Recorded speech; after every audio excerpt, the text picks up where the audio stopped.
Pues bien, México ganó la Copa Oro.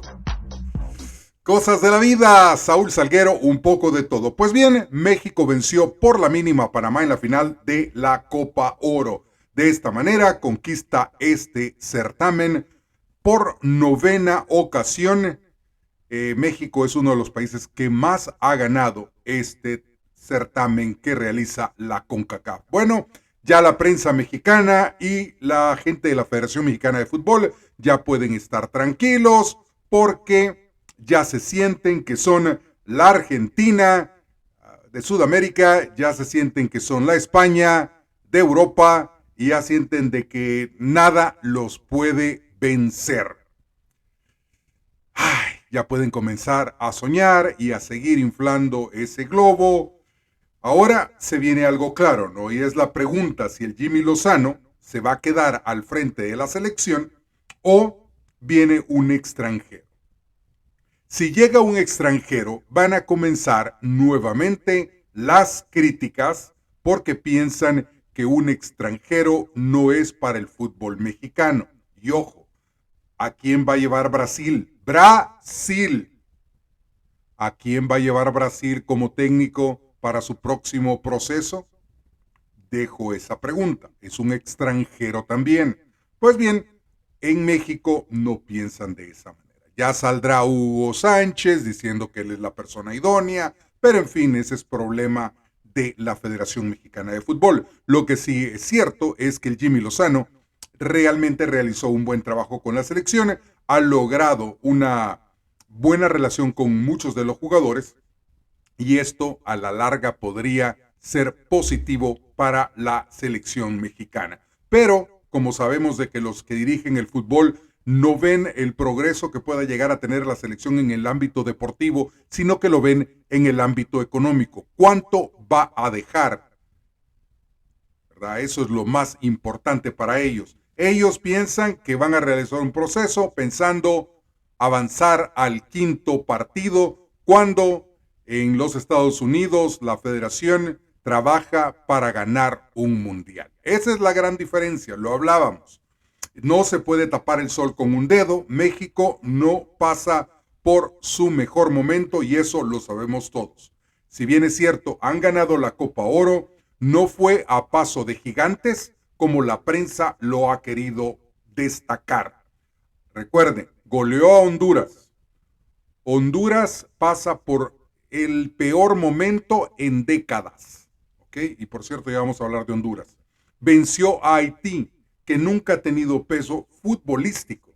Perdió contra Qatar, que no llegaba con sus mejores elementos. Dejó 6 jugadores titulares que no fueron convocados para esta selección, porque había que darle trabajo y darle oportunidad a nuevos valores. Y la prensa mexicana dijo que había un accidente y que por accidente había perdido México ese partido. Y en el fútbol todos conocemos que los accidentes se pagan por errores. Y un error equivale a perder. Pues bien, eso es lo que la prensa mexicana dice. Ahora que ya son la máxima expresión del fútbol en la CONCACAF.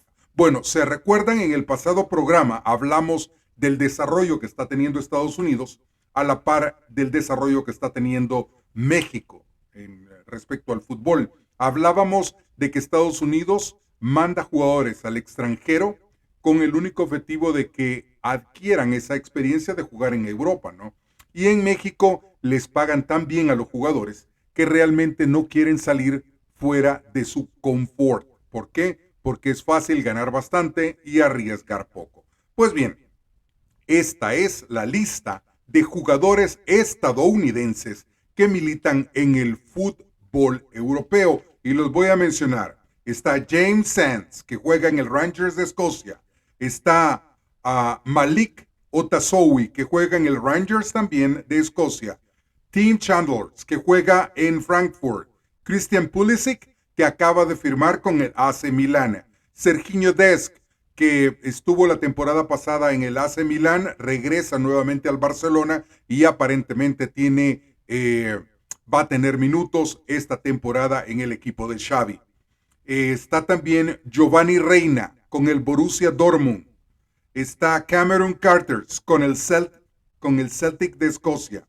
Está Weston McKennie con la Juventus. Está John Brooks con el Benfica. Está Joshua Cohen con el Maccabi Haifa. Y está Ricardo Pepi, el del Paso, Texas, con el PSV Eindhoven, que acaba de firmar, por cierto. Esa es la lista de jugadores estadounidenses que juegan en primer nivel en Europa. Estamos hablando de 1, 2, 3, 4, 5, 6, 7, 8, 9, 10, 11 jugadores. Y hay 2 que 3 que están a punto de salir para Europa. ¿Ok? Jugadores mexicanos que juegan en Europa. Está Julián Araujo, que firmó con el FC Barcelona, con el Fútbol Club Barcelona, pero aparentemente Xavi no lo tiene en cuenta para esta temporada y lo van a prestar. ¿Por qué? Porque no tendría minutos de estar en el Barcelona. No tiene cupo en el equipo del Xavi, en la Xavineta, como le quieren decir. Está Andrés Guardado. ¿Cuántos años tiene Guardado? ¿Estará para el próximo Mundial? Bueno, juega en el Betis. Está el Tecatito Corona en el Sevilla. Está Raúl Jiménez, que está en la Liga Premier, en los Wolves. Sin embargo, todavía es duda para esta temporada. ¿Okay? Y acuérdense, ¿cuántos años tiene? Algunos de ellos ya tocan los 30. Está también el Chucky Lozano en el Nápoles. Está Memo Ochoa, que llegaría al Mundial con 41 años, más o menos. Él está en la Liga Italiana, en el Salernitana, que en la Liga Italiana. Y está Orbelín Pineda con el AEK de Atenas. Aquí la edad será determinante si estos jugadores estarán en la edad propicia para estar en una Copa del Mundo. O sea, es la diferencia. ¿Cuántos años tienen los de Estados Unidos en Europa y cuántos años tienen los mexicanos que están en Europa? Es un punto a favor. Bueno, punto final al tema de la Copa Oro. Felicidades, ganaron la Copa Oro, a pensar con cabeza y a realizar un verdadero trabajo de cara al próximo Mundial sin pensar así pobremente en pasar al quinto partido, que eso es de mediocres. Bueno, les cuento, Honduras tiene nuevo director técnico, nos referimos a Reinaldo Rueda. Ok, el colombiano llega a la selección de la H en su segundo periodo. Ojalá esto no sea como el noviazgo, ¿no? Que cuando regresas con la novia nunca es igual porque ella no va a cambiar. Pues bien, hizo un buen trabajo calificándolos para la Copa del Mundo de Sudáfrica. Hoy regresa el colombiano a dirigir a la H. Reinaldo Rueda se convierte en el técnico. Se recuerdan que en programas anteriores mencionábamos que habían 5 candidatos para llegar a la selección como técnicos. Ninguno de ellos fue. Ninguno. Juan Carlos Osorio dijo que muchísimas gracias, pero no. Y también otros que dijeron que no. Reinaldo Rueda estaba sin oportunidad, pues lo llamaron otra vez. Pero nosotros, El Salvador ya tuvo la oportunidad de tener técnicos que repiten proceso y eso nunca es conveniente. Eso es como volver con la novia. Nunca va a cambiar y las cosas se van a poner peores. Lo tuvimos con Carlos de los Cobos. El primer proceso con Carlos de los Cobos fue muy, pero muy bueno. Y el segundo, desafortunadamente, no pasó a más. Pues bien, suerte a Honduras, que necesita levantar cabeza. Llega Reinaldo Rueda, el colombiano, a dirigir su selección. Pues bien, en la MLS fue presentado Lionel Messi con cohetes y una fiesta total. Sin embargo, el Inter no gana. Ya son 11 partidos. Vaya responsabilidad la que tiene Sergio Busquets y Lionel Messi y los próximos que van a llegar en los próximos días para tratar de levantar o cambiarle la cara al Inter Miami. La buena noticia, debutó el Tata Martino al frente del equipo de Miami. La mala noticia, esta vez perdieron ante San Luis con marcador de 3-0. Por cierto, para ese partido ante el Inter Miami que se jugó en San Luis, Missouri, el equipo local pidió a sus fans no llegar con camisas del PSG, no llegar con camisas de Argentina, no llegar con camisas del Inter Miami o no llegar con cualquier camisa que tuviera el nombre de Messi en la espalda. Así son las cosas también, pero solo para ese partido, obviamente, ¿no? Bueno, cambiamos de tema. Hace días recibí un mensaje de uno de nuestros amigos que me sigue en el canal y me pedía que hablara de una situación que se está dando en el fútbol salvadoreño. Y voy a empezar con un poco de historia, hablar del Atlético Marte. ¿Okay? El Atlético Marte nació como equipo el 22 de abril de 1950, pero fue allá por los años 40, con la disolución del Club Deportivo España de la ciudad de San Salvador, que se formó un equipo con el nombre Alacranes Fútbol Club.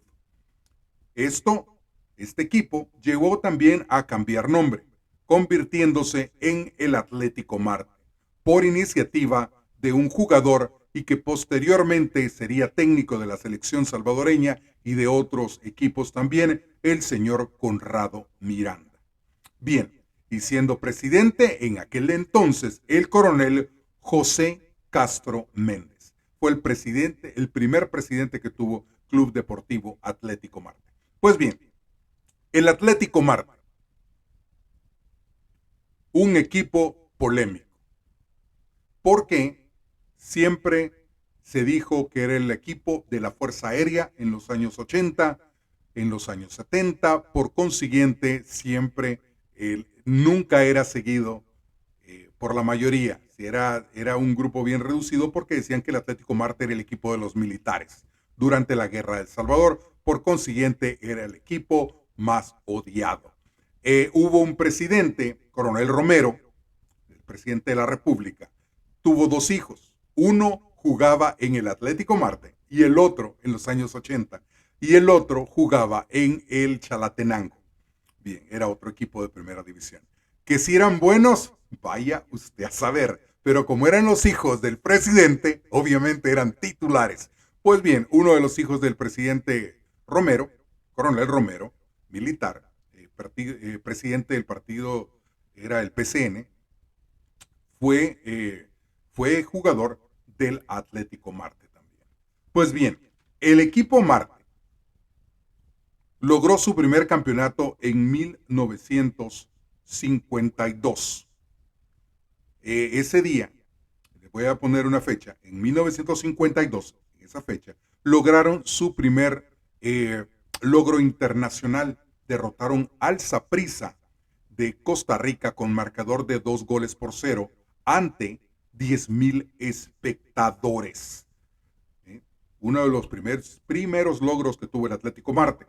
En su historia, el equipo conquistó 8 títulos nacionales. El primero fue en el año de 1955, con una plantilla de lujo. Aquí estaba Manuel el Tamalón Garay. Eso los voy a leer porque no quiero faltarle el respeto a estas leyendas del fútbol salvadoreño. Manuel el Tamalón Garay, estaba Antonio Montes, estaba también Armando Larín, uno de los grandes jugadores de ese Atlético Marte. Rutilio Rivera, estaba Luis el Loco Regalado, estaba también Conrado Miranda, y los argentinos Jerónimo Pericullo, Juan Bautista y Raúl el Pibe Vázquez. Eran los jugadores de Atlético Marte que lograron ese primer título en 1955. El equipo logró ese tricampeonato porque logró el tricampeonato del 55, el 56 y en 1957. 3 campeonatos seguidos. Luego un doblete en el 68 y 1969, bajo la dirección del chileno Don Hernán Carrasco, mismo que dirigió a la selección nacional en el Mundial de México 70. Marte logró su octava corona y su última corona prácticamente. Su octava corona la logró en 1991, recordando que eran torneos largos. El Marte descendió por primera vez allá por el 2002. ¿Qué pasó? Pues que problemas económicos, por la misma de no tener muchos aficionados, tenían problemas económicos grandes, el equipo se descuidó y descendió. Fue una lástima, mucha historia, pero bien, luego de haber descendido por primera vez en el 2002, retornó a la primera división en el 2008. Luego volvieron los problemas altos y bajos, las malas administraciones, y eso hizo que el equipo volviera a descender, volvieron a llegar a primera división. Y hoy menciono todo esto porque el equipo jugó el pasado torneo ya en la primera división. Pero el Marte ya hizo oficial que vendió su categoría en la primera división al Municipal Limeño, que volverá a primera también. Al parecer, tanto Joel Lazo, presidente del cuadro santarroceño, y Hugo Carrillo, dirigente marciano, llegaron a un acuerdo, una reunión que se realizó en Houston, aquí en Estados Unidos. Por consiguiente, desaparece Atlético Marte, equipo de historia. Logró tener varios apodos o sobrenombres en sus tiempos dorados, como los Mustang Azules, los Bombarderos, los Marcianos, el Ballet Azul. En fin, son nombres que armaron de historia el fútbol de El Salvador. Cómo no recordarse esos clásicos: Atlético Marte Alianza, Atlético Marte FAS, Atlético Marte Águila. Esos clásicos donde los jugadores dejaban algo más que la piel, dejaban su honor en el terreno de juego, cuando el fútbol se jugaba con la cabeza y con el corazón. Pero hoy, desafortunadamente, ya no es así. Bueno, con eso cerramos hoy nuestro programa. Gracias por estar ahí mandándome mensajes. Agradezco eso. Esto lo hago para quienes aman y gustan del deporte rey. Bueno, nos vemos mañana con otro programa. Recuerde, soy Saúl Salguero y esto es Un Poco de Todo.